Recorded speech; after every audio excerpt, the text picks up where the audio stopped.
What is in the food, what is in the broccoli that is so important? Well, in addition to what we have identified as macronutrients, carbs, proteins, and fats, and micronutrients such as vitamins and minerals, there's another element in this food that is absolutely essential, and it's called life.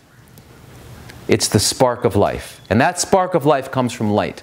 And if you remember, if you ever looked biblically at things, the first thing out of God's mouth, let there be light. And it's that light that hits the tree that light turns into ATP, and if you get into the science of it, you're blown away.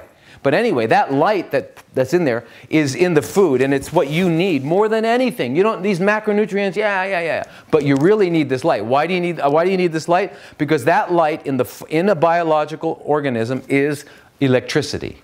It's the flow of electrons. If you don't think you're an electromagnetic being or entity, just consider what happens in the hospital when you start to get a flat line.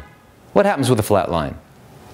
You got a bunch of people running around grabbing electrical paddles, putting them on your chest, and giving you electricity.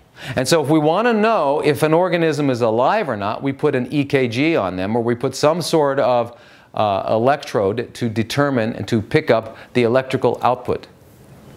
So when I look at an EKG and I look at the waveform and the height and the rhythm and all that sort of thing, and I can tell just how healthy that heart is, because that's the electrical output. You can do the same thing with the brain. It's called an EEG. You can do the same thing with a muscle. It's called an EMG. And in other words, and I can run a clock on a potato. I don't know if you've ever seen a potato clock, but you got a clock with 2 electrodes to plug into potatoes, and it runs the clock for a couple weeks until the potato dies. But the potato's alive. It's got bioelectric charge.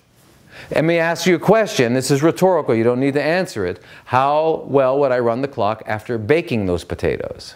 If you had any questions about whether or not you should eat a baked potato versus a non-baked potato, then you have to realize, what is it that you want to do?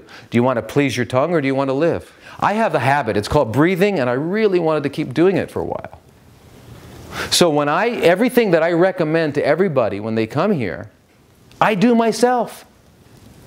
And in fact, if you go to a doctor and the doctor doesn't do what they're telling you to do, then you're going to say, well, wait a minute. Why do I say that? Because that which is necessary to be restored to health, the same is necessary to maintain health.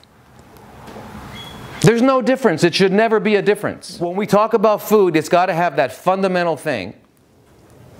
I want you to know that if you look around the universe, you'll find, and well, let's say around the earth, you're never going to find any other creature destroying the food before they eat it. They're not barbecuing or steaming or whatever the thing we do to change it. Do you know what cooking is? When you take a chemistry class, they give you a Bunsen burner.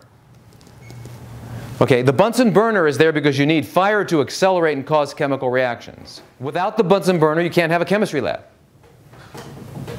So a cook is a chemist. They're altering the food that God made. We're going to alter it. We're going to tell the universe, we're going to tell God, you know what, you did a really good job, but you kind of blew it with the tomatoes. I mean, we were looking for tomato sauce. Broccoli, way too stiff. These potatoes, right? This is what we're telling the universe. So cooking food is changing and altering it. And every one of us is addicted to it. It's one of the most addictive things in the world. It trumps heroin. It trumps cigarettes. That's what food is. So when you look at us being primary consumers, consuming autotrophs, we were designed to consume autotrophs.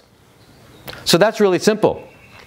And if you don't really think that's true, then take a look around you. Go to the nearest mall. Go to the nearest airport and take a look at the people walking around. Now these are people who 99% of them are not eating autotrophs.